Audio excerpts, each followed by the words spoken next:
நாளைய தமிழகமே எங்கள் தலைவரே, உங்கள் பிறந்த நாளில் வாழ்த்தி வணங்குகிறோம்.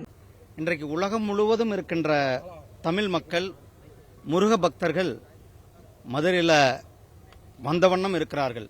உலகம் முழுவதும் இருக்கிற அனைத்து முருக பக்தர்களும் இங்கே ஏதாவது காரணத்தால் வர முடியாமல் இருக்கிறவங்க அவங்க எல்லாம் அவர்களுடைய வீடுகளிலே இருந்து கந்த சஷ்டி கவசத்தை பாட வேண்டும் என மக்கள் சார்பாக நான் இந்த மாநாட்டு குழுவின் சார்பாக கேட்டுக்கொள்கிறேன். ஏன்னா கந்த சஷ்டி கவசத்திற்கு அப்படி ஒரு பவர். கந்த சஷ்டி கவசத்தை இழிவுபடுத்திய கருப்பர் கூட்டத்திற்கு நாம் ஒரு மிகப்பெரிய பதிலடி கொடுத்திருந்தோம். வெற்றிவேல் யாத்திரை தமிழகம் முழுவதும் நடத்தி அவர்களுக்கு சரியான தண்டனை பெற்றுக் கொடுத்திருந்தோம். அதே போல இப்பொழுது இந்த முருக பக்த மாநாடு தமிழக அரசியலிலும் சரி, தமிழக ஆன்மீகத்திலையும் சரி ஒரு மிகப்பெரிய ஒரு தாக்கத்தையும் ஒரு அதிர்வலையும் ஏற்படுத்துகின்ற மாநாடாக இந்த மாநாடு இருக்கும். தமிழகம் ஆன்மீக பூமி என்பதை இந்த மாநாடு நிரூபிக்க இருக்கிறது.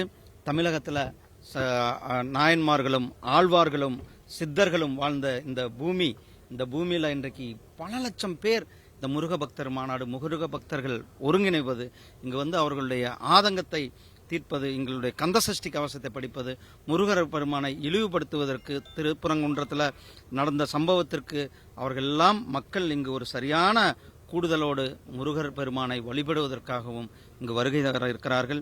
இந்த மாநாடு ஒரு மிகப்பெரிய ஒரு மாநாடாக இந்த மாநாடு அமைய இருக்கிறது. முருகர் மாநாட்டிற்கு பிறகு தமிழக மக்களிடம் இந்த மாநாடு எப்படி ஒரு மாற்றத்தையும் ஒரு தாக்கத்தையும் ஏற்படுத்தும்?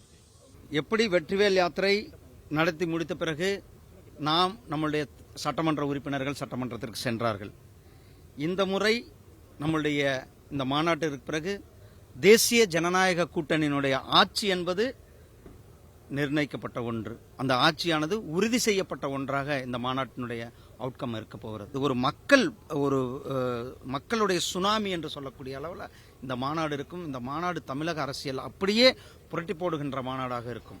நாளைய தமிழகமே எங்கள் தலைவரே, உங்கள் பிறந்த நாளில் வாழ்த்தி வணங்குகிறோம்.